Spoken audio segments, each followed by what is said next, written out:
Assalamualaikum warahmatullahi wabarakatuh. Selamat pagi sahabat Kang Wahid semua yang berbahagia. Alhamdulillah pada pagi hari ini Kang Wahid beserta tim rintisan wisata Desa Jatimulya, ada Mas Hambali, ada Pak Kasnawi. Alhamdulillah kita kumpul untuk hari ini. Kita akan perjalanan menuju ke UNES untuk ketemu langsung dengan Rektor UNES dan Profesor UNES yang akan bincang-bincang tentang kajian desa wisata, sahabat. Baik, sebelum berangkat kita berdoa dulu. Bismillahirrahmanirrahim. Bismillahirrahmanirrahim. Allah, la haula wala quwata illa billahil aliyyil azim. Oke, sahabat, ini kita persiapan menuju Semarang. Ini ada Mas Fadli, ada Mas Hambali, ada Pak Haji Makmur, Pak Awi Kasnawi, kemudian ada Pak Manten Dori dan Mas Pur. Bismillah, kita akan perjalanan ke Semarang.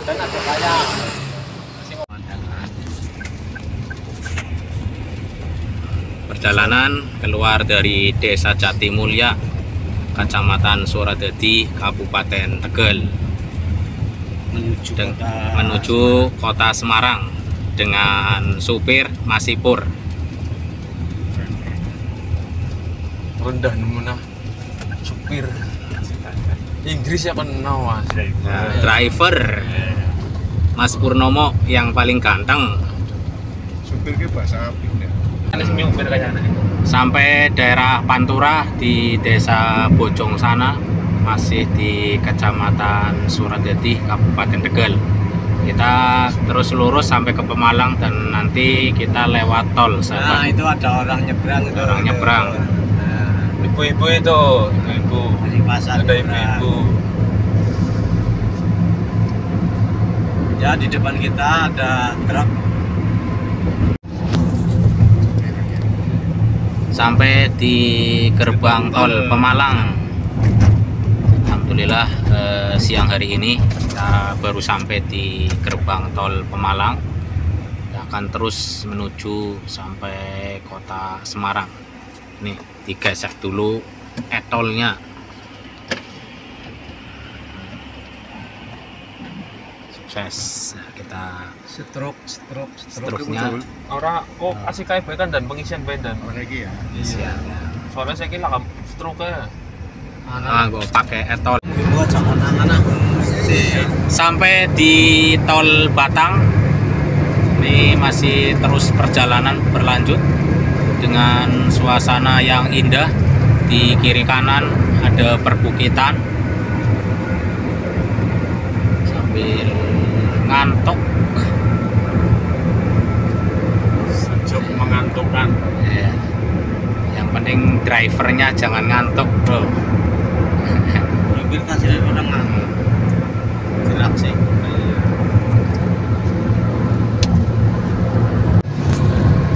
gila Jembatan gantung, sahabat. siaran Sahabat-sahabat semua yang belum pernah lewat jembatan gantung. Ini jembatan gantung, sahabat. Ya, salah. Warnanya pink jembatannya.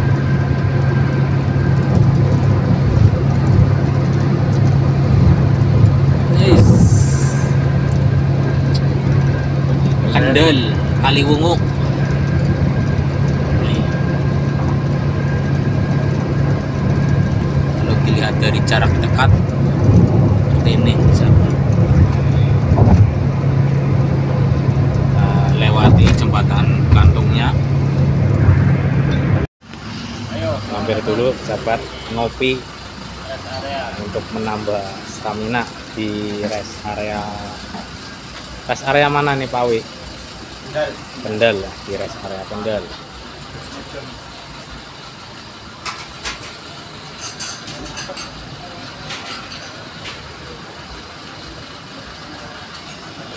Sampai pada gerbang tol Kali Kangkung yang terletak di daerah Pangkah.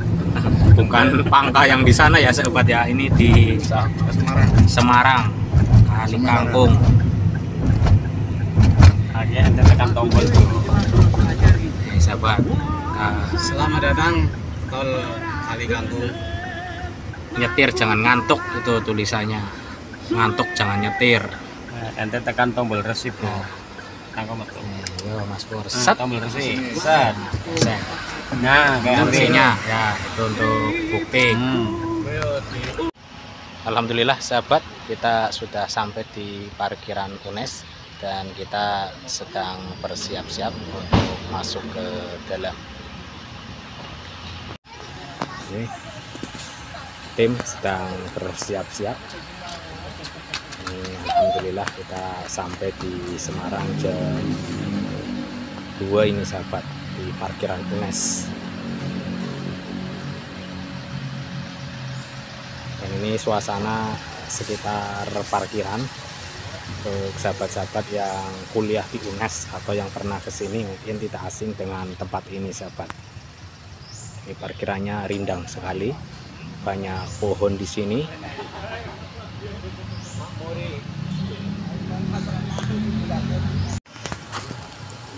Nih sahabat, parkiran di UNES, tempatnya rindang. Dan ini kita dari tim perintis wisata desa Jatimulya, Kecamatan Suradadi.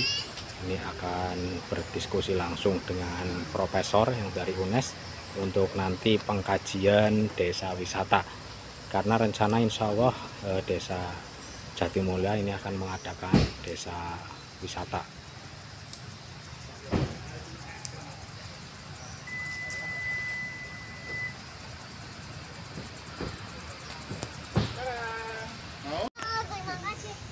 Ini tim sudah pada kanteng-kanteng, sudah pada salin, ini sudah pada kanteng-kanteng. Pawi pecinya enggak ya Pawi? Siap. Oke, kita lanjut sahabat.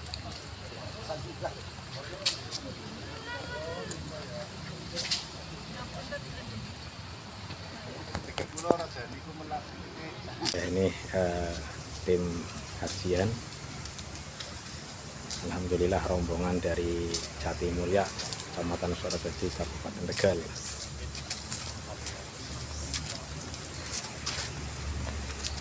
Tujuh orang tim. Kapawi, Mas Beli, Mas Pur, nah, ini Pak Haji Makmur. Daryono.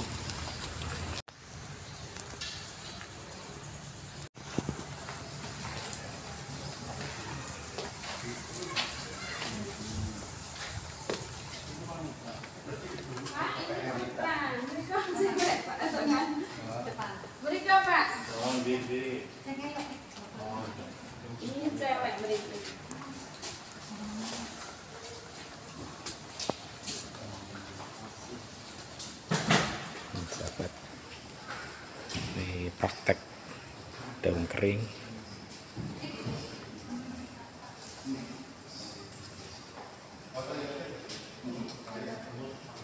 Masuk untuk ketemu dengan profesor langsung.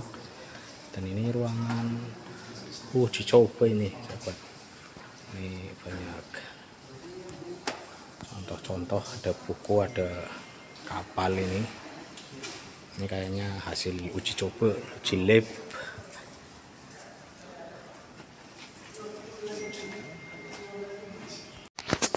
Hasil uji coba. Ini ada menyapa desa.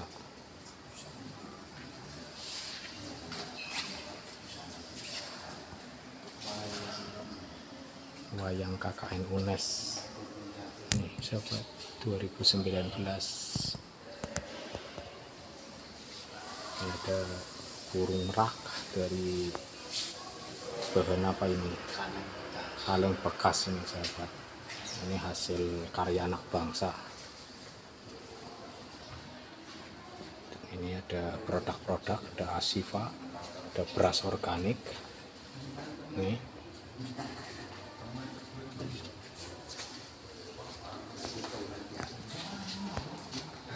Ini kita masuk ke rumah inovasi UNES sahabat. Bapak Ibu, selamat datang di Rumah Inovasi UNES. Ya, monggo.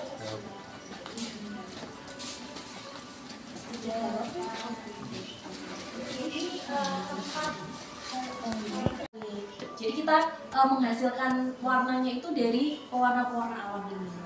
Dan selain di Rumah Inovasi ini kan ditampilkan untuk karya-karyanya, kita juga punya hilirisasinya di inkubator unit bisnisnya UNES. Ada di sebelah sana juga, nanti kita di sana. Ya, terkait dengan batik ini sebagai sumber historik yang untuk pembelajaran, kemudian untuk daya tarik seni seperti itu. Nah, ini pengembangannya sedang dikembangkan lagi untuk genre yang seperti ini. Gitu. Monggo kita lanjut ke selanjutnya. Nah, kalau yang di sini ini ada tulang daun Bapak-bapak. Jadi kalau UNES itu terkenal sebagai universitas konservasi. Jadi kita mengelola daun. Selain dikomposkan, kita juga mengelola daun untuk dijadikan tulang daun seperti ini. Jadi ini dari daun asli, kemudian kita hilangkan klorofilnya, kita sisakan skeleton leaf-nya saja, kemudian kita ubah menjadi karya seni seperti ini. Termasuk yang di lukisan ini Bapak-bapak. Ini asli, dilukis asli di atas tulang daun. Nah, ini sudah waktu Pak Erick Thohir kesini juga memesan ini untuk souvenir-souvenir seperti itu. Nanti kita juga ada workshopnya di sebelah sana. Monggo kita lanjut Bapak-bapak. Dari ekoprint, kemudian dari batik-batik, kurang lebih seperti ini yang ada di sini. Monggo sambil jalan. Ini juga diperjualbelikan seperti itu. Nah, kapal awak ini dipergunakan untuk mengembangkan si kapal tanpa awak ini untuk dijadikan salah satu unggulan di maritim kita. Nah, kalau ini kapal perang, kalau yang ini hampir mirip fungsinya seperti drone, cuma di bawah laut. Jadi dia menggunakan sensor untuk mengetahui area-area mana saja, kapal-kapal batas Indonesia mana saja, nah, melalui kamera itu. Selam ya? Iya, kapal selam modelnya. Kalau yang di sebelahnya sana, yang katamara itu diperlukan untuk nelayan. Jadi dia menggunakan 2 lambung sehingga sekali jalan bisa menampung ikan lebih banyak. Kelebihannya sudah dilengkapi dengan panel surya, juga sudah dilengkapi dengan peralatan untuk menangkap ikan berbagai jenis, mulai dari cumi, kemudian ikan-ikan besar seperti tuna, dan ikan lainnya sesuai kebutuhan si nelayan seperti itu. Nah, kita lanjut lagi, Bapak, monggo. Nah, kalau yang di sini kita masuk ke sains dan teknologi. Kalau di sini ini biasanya kalau anak-anak muda pengembangannya dari spesifikasinya sama dengan knalpot brong, tapi dia rendah emisi. Jadi dia ada filternya sehingga kebisingan suaranya itu diturunkan, tapi dengan performa yang sama seperti itu. Kalau dari sisi regulasi, apakah masih bisa diterima dengan Nah, itu. Nah, untuk performa kendaraannya juga dia 2 komponen yang digunakan untuk kendaraan-kendaraan berat. Oke, monggo. Terkait jurnal, jadi kita selain punya layanan dari kita juga punya layanan jurnal. Seperti itu. Monggo, Bapak-bapak. Setiap 1 tahun sekali kita pilih inventor-inventor terbaik, nanti akan ditampilkan di sini hasil-hasil karya. Seperti itu. Dan biasanya setiap 3 bulan sekali kita regulasi. Ada IPA, matematika, geografi, dan sebagainya. Ini bisa untuk SD, SMP, SMA juga bisa. Nah, kalau yang ini rata-rata kalau yang matematika untuk siswa dasar. Kemudian kalau yang ini lampu ini bisa buat SMP. Ini jadi lampu jalan, dia otomatis akan menyala ketika sensornya menangkap sinyal gelap. Nah, jadi nanti ketika dia mendung, dia nanti akan otomatis nyala, sudah dilengkapi juga dengan panel surya. Seperti itu. Atau mungkin yang seperti ini juga biasanya untuk teman-teman di SMP, ini tong sampah otomatis, jadi dia ada sensornya. Ini juga Pak, ini biasanya kalau teman-teman guru mau mempraktekkan untuk perubahan energi, ini juga bisa digunakan. Jadi nanti kalau ada gerak, dia akan mengeluarkan lampu dan ada anunya seperti itu. Nah ini yang digunakan sangat membantu untuk Bapak Ibu guru di sekolah. Ini hasil pengembangan penelitian dari Bapak Ibu dosen. Itu kayak mirip pincir ya? Ya, ini untuk menjelaskan kalau adanya perubahan gerak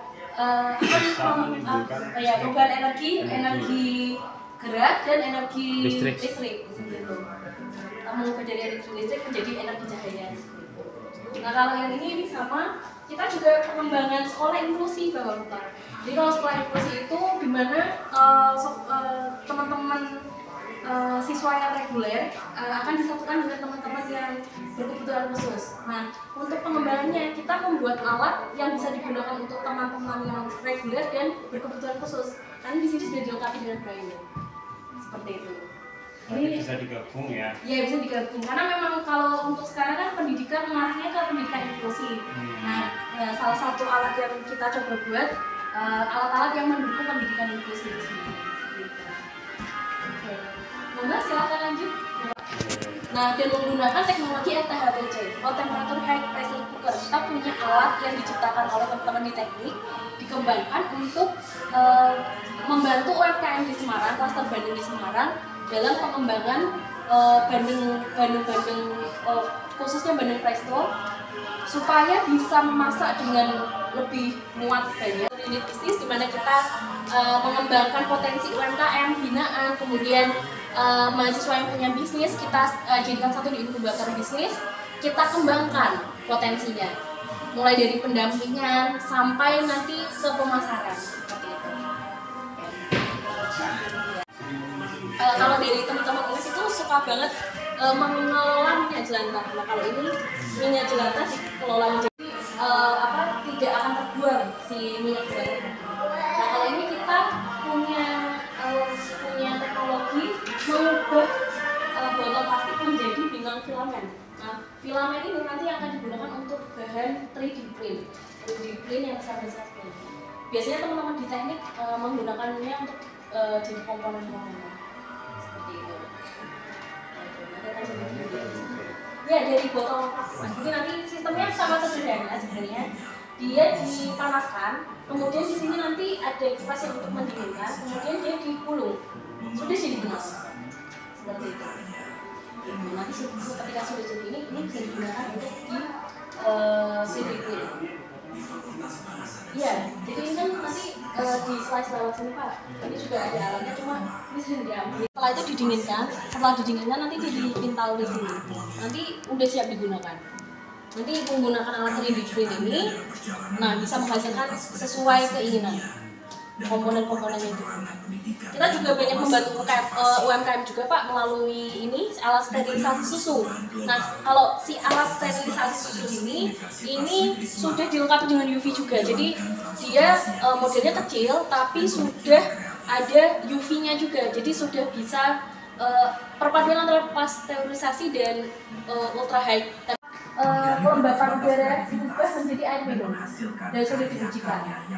Nah ini kita sudah hilirisasi dengan kerjasama dengan Polytron. Ya, monggo kalau kita bisa lanjut.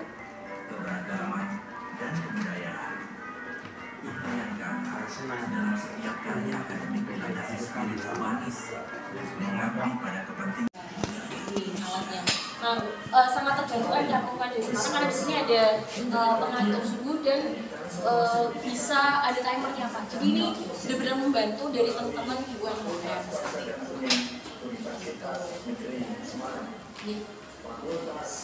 Bisnis Pak. Jadi kita punya labnya di sini, beberapa penelitian di sana kita sini di sana kita produksikan. Lalu ini rektor-rektor kami dari awal berdiri sampai sekarang. Profesor Dr. Wuryanto ini dapat.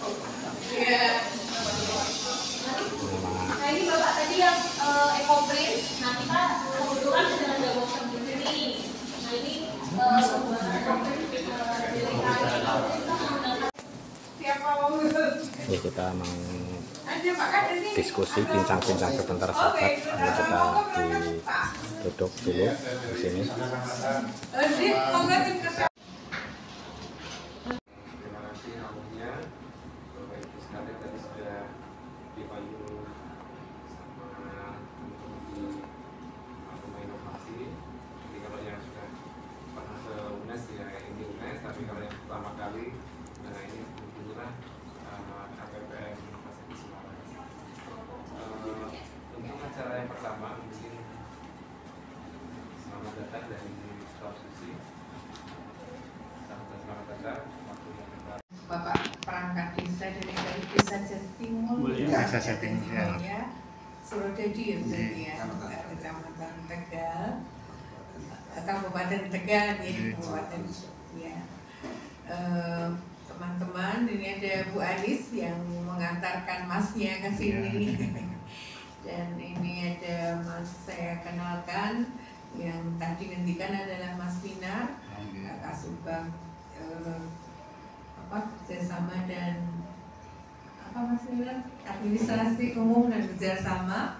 Yang sebelah sini ada Mbak Wuri, ini Kasubag Keuangan dan Perencanaan.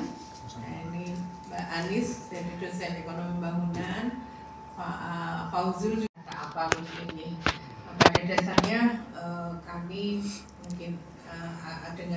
mungkin dengan beberapa teman, terutama di ekonomi bangunan, ini ada Bu Anis, ini memang cocok kalau untuk ada ekonomi pariwisata yang di sana juga bisa, insya Allah teman-teman kami bisa. Cuma nanti kami ini juga dari Mas Winda, dari tim keuangan juga harus mempertanyakan karena ini baru pertama kali. Kalau kemarin Mas kakak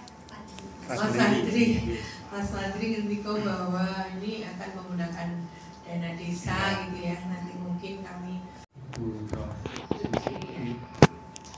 dari selaku Sekretaris LPPM UNES Semarang beserta jajaran yang saya hormati rekan-rekan dari tim rintisan wisata desa Jatimulya, Kecamatan Surodadi, Kabupaten Tegal. Ini rombongan tim inti ada 7 orang.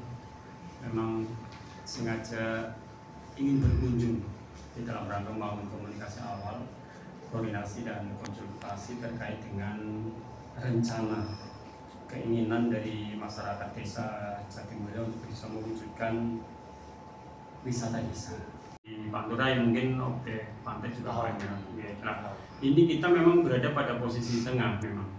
Dari gunung juga tidak begitu jauh, dari pantai juga tidak begitu jauh. Kebetulan Kabupaten Tegal terdiri dari pantai dan gunung ya, seperti hanya Semarang lah, ada dekat lautnya, juga ada dekat gunung. Selanjutnya maksud dan tujuannya adalah sekali lagi tadi mengawal bagaimana keinginan Pak Kades dalam merencanakan pembangunan jangka menengah desa dalam jangka waktu 6 tahun yang ditambah bonus 2 tahun kemarin ya, berdasarkan Undang-Undang Nomor 3 Tahun 2024 sebagai perubahan atas Undang-Undang Nomor 46 ya, Tahun 2014 tentang desa. Nah, di sini keinginan kuat dari Pak Kades untuk bisa meningkatkan perekonomian masyarakat melalui peningkatan PADES. Salah satunya adalah dengan membentuk atau membangun atau merintis adanya wisata desa. Nah, di sini jujur saja memang ini adalah hal baru di kami. Kalau kebetulan wilayah selatan yang kan ada kawasan Guji itu udah memang tempatnya objek wisata, jadi ada potensi lah di sini. Keinginan kuat itu muncul dari Pak Kades dan meminta tim untuk bisa melakukan upaya, salah satunya sebagai tahap awal. Kemarin kita sudah melayangkan surat ke Bupati terkait bagaimana regulasi pemanfaatan aset desa, dalam hal ini adalah eks tanah bongkok yang digunakan untuk objek. Pada hari ini terkait pengembangan desa wisata yang diawali dengan kajian potensi desa, karena kami dari pendamping desa bermusyawarah dengan pemerintah desa memunculkan satu gagasan bahwa Desa Jatimulya sesuai visi misi kepala desa ingin bahwa Desa Jatimulya itu memiliki objek wisata atau mempunyai sesuatu hal yang bisa mengangkat ekonomi tingkat perdesaan, dan itu memang selaras dengan program dana desa yang sesuai dengan PMK atau Permen Desa juga sudah muncul di situ terkait pengembangan desa wisata, dan itu memang diperbolehkan dan malah ini menunjang program terkait pengembangannya BUMDesnya. Memang BUMDesnya baru dibentuk, makanya ini sedang mengkaji apa betul pariwisata untuk Desa Jatimulya itu bisa dilaksanakan atau tidak. Makanya kita kaji, nggak berburu, nggak langsung membangun Pak. Takutnya kita membangun tanpa mengkaji, ternyata gagal ya. Lebih baik mengkaji dulu, kalau memang berpotensi, nah itu potensinya seperti apa kayak gitu. Karena memang secara letak geografis memang agak susah, bukan daerah perbukitan atau gunung, dan juga bukan daerah pantai, di tengah-tengah gitu. Tapi karena memang itu salah satu program visi misi kepala desa, ya kami sebagai pendamping desa berusaha mengkonsolidasi dengan tim-tim di atas, kecamatan, kabupaten, provinsi, salah satunya menelurkan program ini. Mungkin itu saja yang bisa saya sampaikan. Terima kasih. Assalamualaikum warahmatullahi wabarakatuh.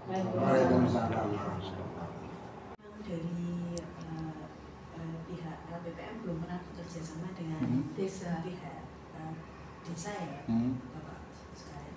Jadi seperti yang Pak Minar sampaikan, kita ingin tahu apakah mekanisme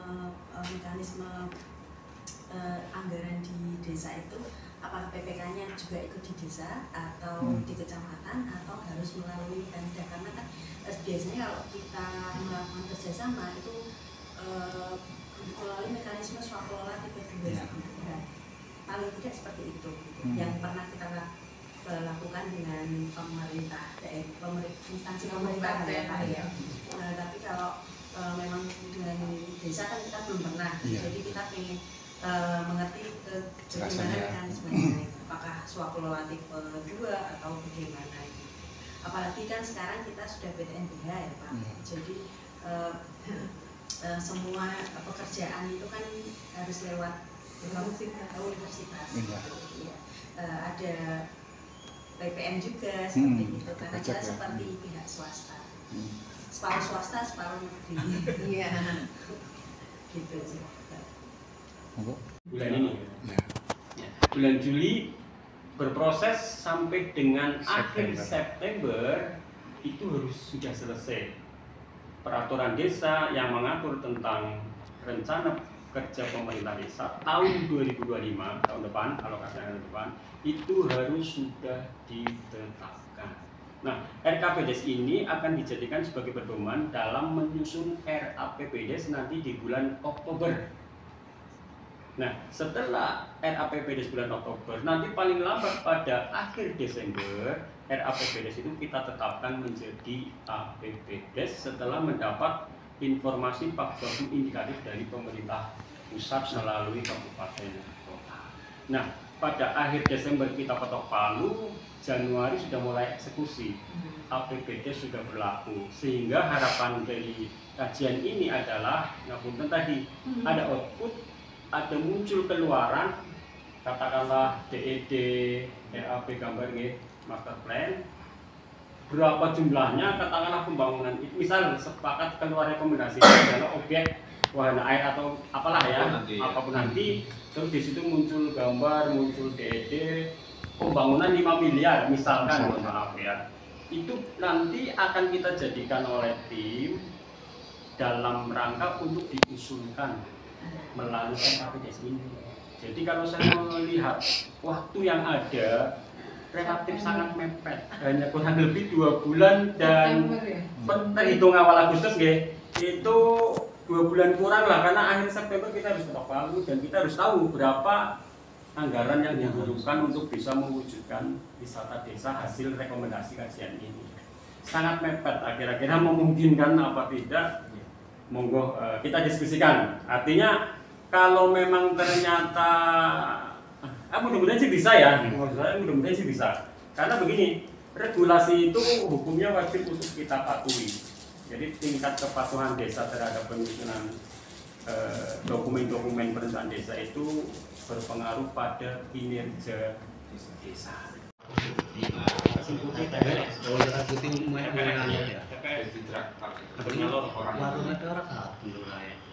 Anyar anyar itu ya Bang. Nah itu TPS-nya itu. Nah betul ini nih. Itu TPS dibangun dari program Kotaku. Nah itu tanahnya itu Ini yang kanan. Perbatasannya kan sana lagi ya. Iya.